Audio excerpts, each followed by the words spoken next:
Another exposition about Professor MGBEKE, which has hit ground by Adiola Fayohun, this time around is coming from a white person who exposed the other side that we Nigerians are not even aware concerning this Professor MGBEKE, known as Sandra Duru. This time around, our own Senator Natasha has finally been vindicated to tell you that Sandra Duru is not whom she actually claimed to be. She is a blackmailer, she is cunning, and she is evil. My people, kindly watch this full video to understand how this white man exposed his ex-girlfriend known as Sandra Duru. As it is hot, feel free to drop your opinion in the comment section. How did you meet Sandra? Tell us what happened. Well, I had bought a brand new van, so I wanted to make some money to pay for it. So I started Ubering. And I met her when she was in Amherst, Massachusetts. And I started Ubering her and back and forth and this and that, which was about 20 minutes from my house. But, you know, I said, I'll do it. And she was paying me. But then she said she couldn't afford to pay me anymore. So I said, I'll still do it. So I did it. Well, then I found out about her. My friend of mine says, look online and see what it says about her with these fake, you know, businesses and all that stuff. So then I mentioned something to her. And after that, everything fell apart. So what she did is she came up with stories that I attacked her and all this stuff so she could get a restraining order against me, which was ultimately just thrown out because she had no proof. It was all lies. And basically that's what she likes to do.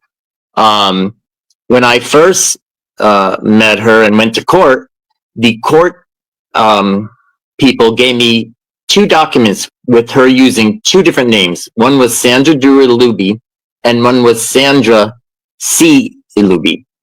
And she had 2 different social security numbers. Now, she had been here for 2 years. I mean, how can you have that? I have no idea. But she told me that she was like a queen in Nigeria and she was had her degree in psychology and all this stuff. And she had, you know, she was rich. Well, how can you be rich and be on Section 8, Home Base, and the RAF program, which is all government-sponsored programs? You know, yet you have all this money. Plus, she was on every assistance from the government you could think of. Food stamps, you know, housing, all that stuff. She was on that. So I'm thinking, you know, this is kind of strange. And the time I had met her, one of her children was not with her because she had something against him, like beating him or something. So she was arrested twice in Massachusetts for assaulting the police when they arrested her. And those records are there. So then I looked more into her, and I got from a friend of mine, Edith Modebi, who's also from Nigeria, warned me about her. And I got records from Nigeria about her defrauding somebody for 10 million naira and also threatened to kill this woman. So what she did is she left Nigeria and she came to Massachusetts. So when she was in Massachusetts, she was in probably like 4 or 5 different places to live. Because what she would do is she would get in one place, maybe pay the rent for a couple months, and then not pay it, and then she would move on. And she moved on, and she moved on. So eventually, she now moved to Texas, Austin, Texas. She has a McBiggie, I think I'm saying it wrong, I don't know, Village Hut restaurant, which no records in Austin from the, you know, Better Business Bureau or the government shows that as being a restaurant. So again, one of her scamming things that she does, it's just, this is what she's good at, unfortunately. Since she's been in Texas, she's had 4 different addresses. She moves, she moves, she moves. And she also has a nonprofit, says it's listed in Massachusetts. I called the state the other day, the Attorney General, and they said, that is non-compliant. She hasn't paid anything to have that in like 4 years. So I said, well, why don't you shut her down? They're like, well, you know, we have a lot to deal with. So that was that. But she's still running it. It's called Unique Family Foundation. So she's constantly does the same thing. She lies about her money that she has. She lies about her education. She did not graduate from college. She does not have any of that stuff. I looked up the so-called university she went to in Hawaii or something. You know, that's not true at all. But for me, the worst thing for me personally, and you can see I have this little crosshair, is she says she's God's oracle. And that is sad. She is the devil incarnated. I'm telling you. And, you know, I shame on her for claiming that she's even a Christian. She lies about everything. And I'm sure she's lying about this senator thing in, also in Nigeria. So we have notified ICE, and they're going to see what they do. But all the stuff I'm giving you is stuff that I got and I dealt with. Other people where I live dealt with the same thing. Her moving into an apartment, owing $8,000, she walks out. She moves somewhere else, and nobody knows where she is. But I have continuously found her, and I can't believe she moved all the way to Texas. I mean, but that's where she's at now. So when I saw this story, I had this story sent to me from someone, and I says, my God, what is she doing now? She's making up things again, totally false, no proof about this poor senator. So I said, I'm going to step forward and let people know what she's all about. She is trouble. She's a liar. She's a thief. I can't say anything more because that's what she is. Wow. Okay, David, you made a lot of allegations, a lot of claims, and I wish that I did this while you were talking, but you also sent me a number of documents to support the claims that you're making about Miss Sandra. By the way, I'm really curious about the whole sexual harassment allegation. But before you talk, you said that she falsely accused you of raping her. Now, before we get to that, I wanted to start with some of the documents that you sent to me. So you said that she has two different identities, to socials, to her name. Now the social security number has been blurred, of course. Yes, because the police officer, he said he had to do that. Yes, so but I just wanted to show people that you're not just saying these things. You are giving me, you actually sent me documents to back up your claims. This is Correct. one of the identities that you said that she's claiming. And then the same name is also attached to this one. So it's like the same But name, the same different. page. Is A little different. If you look at her name on the top, you know, she spelled, put something, So, but according to you, you said you spoke with the police and they told you it is the same person with two different social security. Same address, if you look at it. And on this one, if you look at the bottom, you'll see the claims of her for from the DSS, Department of Social Services, because they said she was abusing her children. Oh, and that's on the bottom. layers. Okay, so people can have variation of names, you know, but from what you are saying, this is two different identities, but it's actually the same person according to the police. You're saying that the police were the ones it's exactly the same person. Yeah. Okay, that's same address. If you look at the address, same address. Okay, that's not a good thing to have two different social security numbers. It's actually a crime, you know. Anyways, you also sent me. Actually, let me allow you to talk right now about the sexual harassment. I think that's what a lot of people are interested in. You said that she accused you of raping her. Well, we were in court the last time we were in court, and wait. Who took who to court? She tried to take me to court and said that I attacked her. What is funny, she had a restraining order against me, right? She moved right next door to me. Wait, so after the restraining order, she moved next door to you, or before the restraining order? Well, she had three different ones. There was the original one, then she did another one, and then she did another one and moved right next to me. right next door. So I went to court.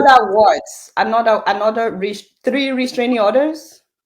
Because wherever she went, if I drove by her house, she called the police and she said, he's trying to attack me. And Okay, so why did you drive by? Why would you drive by her house though? we just wanted to find out where she was, where she lived, and to warn the landlord that this woman is going to do this with you. And the last place, one of the last places she was at, she accused the landlord of trying to rape her. That was the landlord. And he says, get out of here. I don't need your lies, you know? So the last restraining order that she had, So you said, think you're not the only one? You think you're not the only one that she has accused of sexual harassment? well, she accused me in court. She said, he tried to have sex with me. And I'm like, I couldn't believe it. I said to the judge, I'm gay. And the judge says, I know you are, because we have been in court before. And she said, get out of here. I don't believe that you are in fear of your life. And she kicked her out. And she was so mad, but she would say anything. I think she did that years ago to some governor in Nigeria. There's a story about her claiming that he had sex with a man or something. I don't know. But I couldn't believe she said that in court about me. She knew I was gay. She knew my roommate. I didn't make a big issue of it, but she would say anything. And the judge was like, no, get out of here. And after that, she moved. She moved somewhere else. So, so who won the? Oh, I did, because the last time she did not show up in court. So I got there in the morning and we're like, where is she? She's not here. So I waited till 4 o'clock in the afternoon. It was 9 o'clock in the morning and she didn't show up. So that's it. She knew she couldn't win.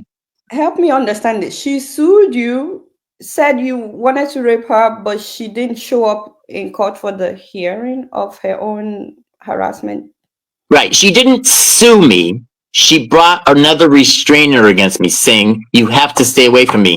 And then after they saw what she said, they says, and she moved next door to me. I called the police. She said, she's right down, the 2 stories down. That she can't do that. So she said, well, I had to move there because I didn't have anywhere else to go. The judge says, really? In this city, you didn't have anywhere else to go? And that's when she said, well, and also because he tried to sexually, have sex with me. And I'm like, I was almost in tears because I had never heard somebody say that to me. And I'm not afraid to say I'm gay, whatever, Okay, but that's where that thing on the bottom says they released the findings. If you see it on the bottom. Okay, so she sued you and she got restraining orders. Yep. Against you. Yep. And then she moved next door to you. Yep. And after that, she said you tried to rape her. Well, she didn't use the word rape, but it was, I tried to have sex with her. Really? Okay. And the judge right away said, no, this is baloney, and he wrote on the thing, no proof. And on the left, you can see it says it was removed. So. Okay. I'm really trying to understand. I'm trying to make sense of everything that you are saying. I mean, why would she move next door to you if she's accusing you of assaulting her and you guys have a court? I don't understand. Why would she move next door to you? It makes no sense at all. But the woman has no fear. She has no fear of anybody. She will say what she wants. And for her to move next to me, even the police were like, what is she doing? She said she's got a restraining order against you. Stay away from her.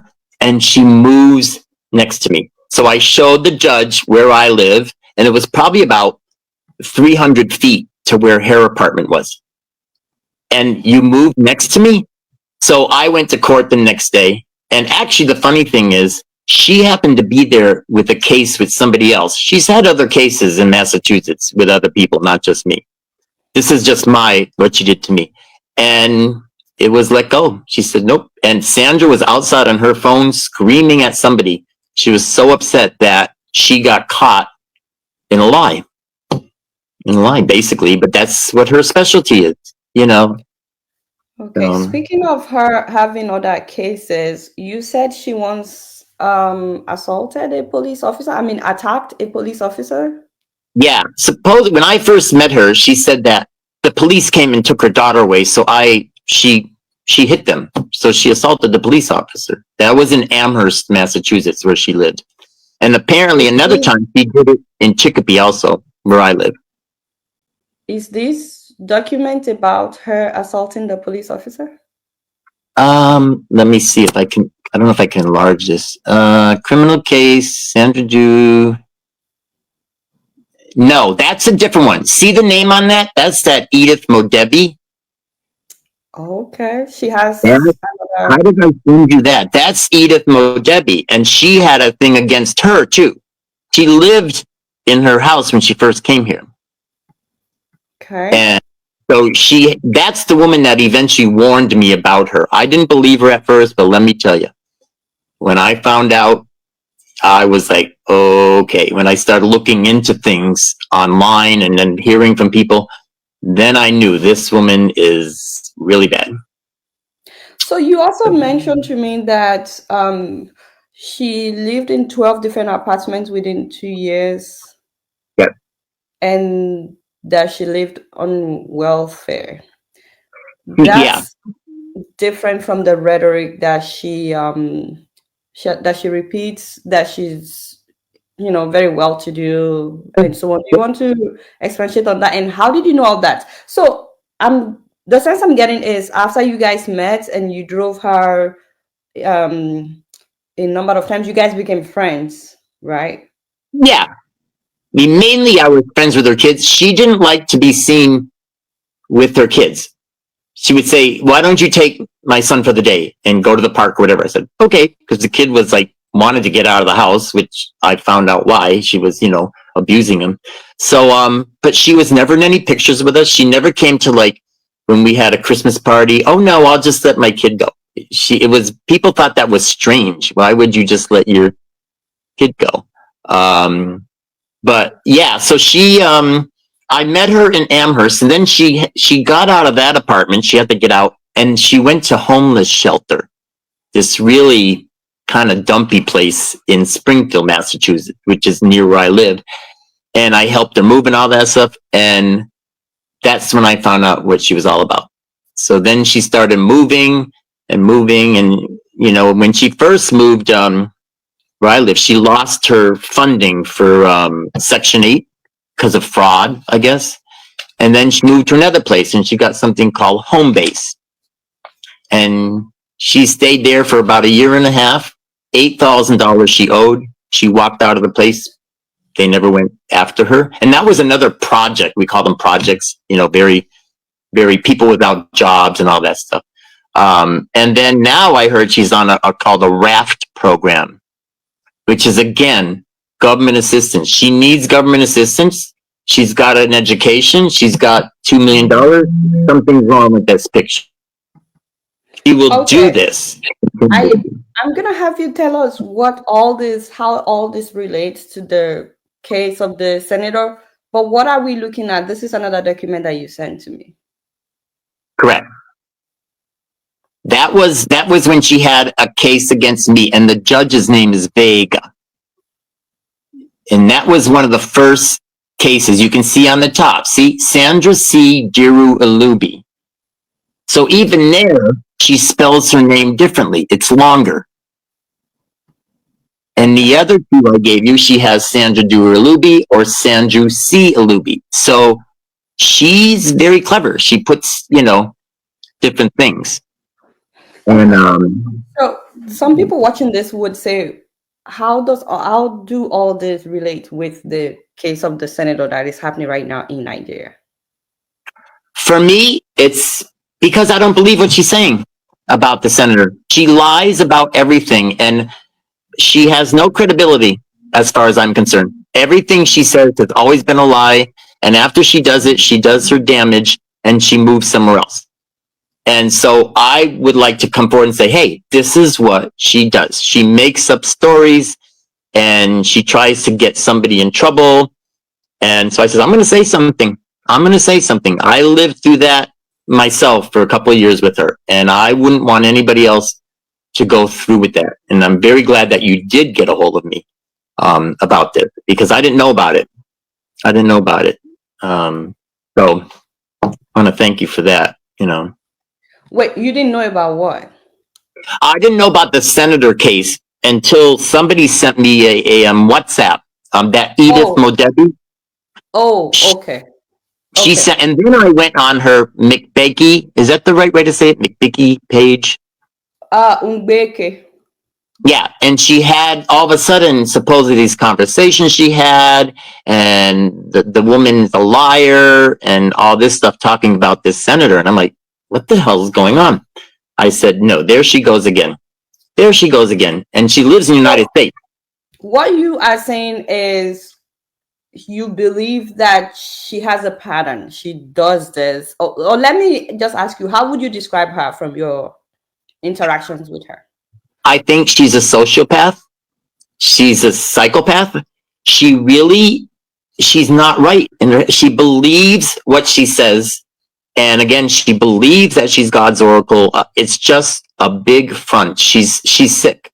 I think she's a sick person, but that's me. Other people have said the same thing, because when you meet her, she's very kind and, oh, God bless you and God will take care of you. And then if you say something bad, all hell breaks loose. And I think you saw that probably on some of the MGBEKE page, how somebody disagreed, bang, she just attacked them. Like, you don't know what you're doing, you're an idiot, da da da.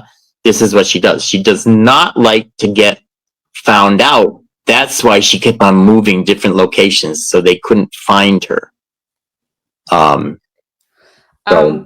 There's one of the documents, which is actually like a case against her in Nigeria, from what I'm seeing. Correct. That's the one that she was accused of stealing from that Edith Edidot or whatever, and then also said she would kill her or assassinate her character. We got 2 of those from Nigeria. I mean, this is one of them, and the other one says that they're looking for her to arrest her. In Nigeria? Yep. The other one I sent you, there's one that says the police are look for their woman and arrest warrant, something like this one. Warrants to arrest. Correct. That's for that case. And that's 2000. Arrest warrants in Nigeria as of 2017. Yep, in Lagos. And it was right after that she came here. Wait, so actually this is 2016, and that she's supposed to appear in 2017. By July 2017. So because I think that she actually moved to the US in 2016. So right, she didn't appear on this 2017 July. She was already gone. So you think she escaped arrest from Nigeria when she came here? Yeah, she came, I think, and because of the documents, she came here. She failed to appear because she knew they were probably going to bring her into court and get in trouble. So she came here. And that's what she did. I mean, I believe she could. Why couldn't she? I mean, unfortunately, we've brought a lot of people into this country, and she did that. Then there's the documents, and all of a sudden she showed up in the United States. And she was pregnant. So about 2 months after she came here, she had a baby. She already had 2 children, but she had a baby.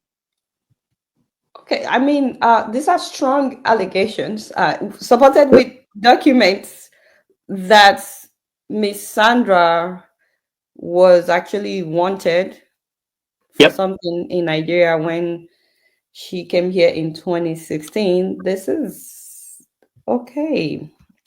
I mean, I guess you could check it with the courts, because that's in Nigeria. Yeah, and it was in Lagos, I guess. I don't know where Lagos is, but okay. So You said at the beginning of this interview that you contacted ICE. What's that about? Well, put it this way. I've got a call into ICE. They haven't called me back yet because ICE right now is removing. You're contacting the U.S. immigration. Correct. Because right now we're removing a lot of people from this country, like her. So you have to contact ICE to let them know what she's doing and what she's all about. And I'll give them all these records and everything. So I called, but I couldn't get through the other day, but I will try. I will do next couple of days. They're very busy removing a lot of people and sending them back to where they came from, especially those who have these kind of documents, that they're looking for somebody. So. Wow. Okay. But again, it's hard to find them if they don't know where they live. I think the last document, one of them I gave you, shows her current address. Now, this is maybe a week after. She might have moved somewhere, but she's still in Texas. So, we will find her some way. I don't want people to go through what I went through and what she's trying to do to this senator. It's just lies. And I'm sure if she sees this, she'll say, oh, he's lying. Well, look at all the things I have about you. And if you want to, bring that up, go ahead. She'll probably try, but you know what? I don't really care. I just know what the truth is. And she doesn't know what the truth is, in my opinion. So, I lived through this, so, Wow. That's a lot of court documents. In a lot of cases by you. There's more that are not with me. There's more with other people, but I couldn't get those because they won't give them to me. What do you mean other people? Because in the course of this interview, we saw the one with you, one where she assaulted a police officer, one with the woman that you said she stayed with when she arrived, one where she's allegedly wanted in Nigeria as of 2016. But now you're saying that there are other people? Yeah, she has other people that when she moved next door to them, they found out about her and she brought a restraining order against them. And one of them, it was interesting, was a black family. They're not from Nigeria, they're from here. And she claimed that they called her son all these racist names. They were black. No, they knew it was all about, and she brought a restraining order against them, and they lived right next door. They had to move. So there are other ones that I'm not involved in, but other people had to do that with her, because that's what she does. And most of them just walk away. They don't want to have anything to do with her. So are you aware that the Sandra that you're talking about, that she is now listed as a witness in the lawsuit against the senator? Yes, that's what I saw when I went on her page, and I'm like, what the heck is going on here? What? She lives in the United States. What's going on? But I don't know. She claims over there she told us that she lived in like a big mansion and she has servants and all this stuff. Yeah, it was funny. I'll tell you this quickly. I was driving her one day, Ubering her, and the bus went by in the town she was at. I says, why don't you take the bus? She goes, oh no, that's below me. I'm royalty. I wouldn't take a bus. And I'm like, well, okay, that sounds a little funny, but this is what she is. She told people that she was royalty and she tried to live that way, and it's all lies. All lies. Look at her McBiggie page and see her artificial intelligence pictures. No, she does not look like that at all. But she puts it out that she's got beautiful clothes, the hair, the make. It's not her at all. Not her at all. By the way, whenever David says what did you say just now? You were actually trying. Okay, you were trying to say MGBEKE. Okay. Yeah. There's one last thing that I wanted to share from the documents that you had sent to me. Hold on, I'm just trying to go through. But while I'm looking for that particular document, you also, real quick, you made mention that she was at a time she was on food stamp, but that she didn't want to be seen with the food stamp, so she would send you to go grocery shopping for her using the food stamp. Correct. It's a card, and you're not supposed to give anybody your code to your card. So she gave me the code. She goes, "Oh, can you go shopping for me?" Da da da da da. She didn't want to be seen. She didn't want to be seen. You know, people to see her to think that she was on assistance. And I'm like, okay, that's kind of strange. So, and you're not supposed to give anybody. So I would go shopping for her and she make a list, and I would do that. But again, I didn't know what she was all about. But that's not legal to do what she did. You don't give anybody, especially somebody that's not related to you, you don't give them the number of your food card, your food stamp card.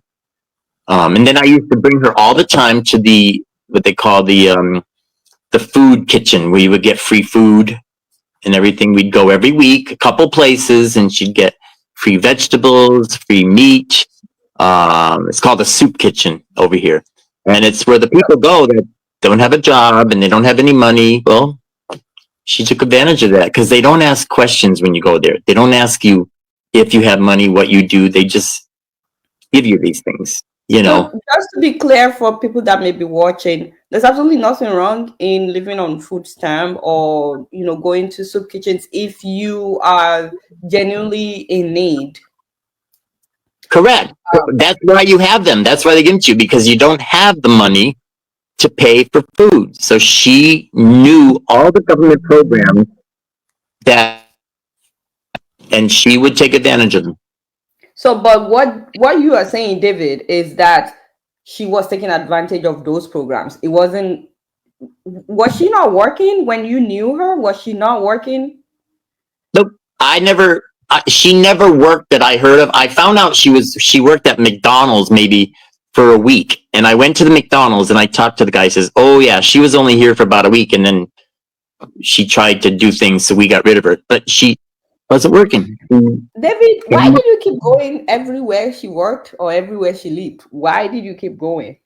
Because I wanted to warn people about what she does. I would want somebody to warn me. If somebody had warned me, that would have been great.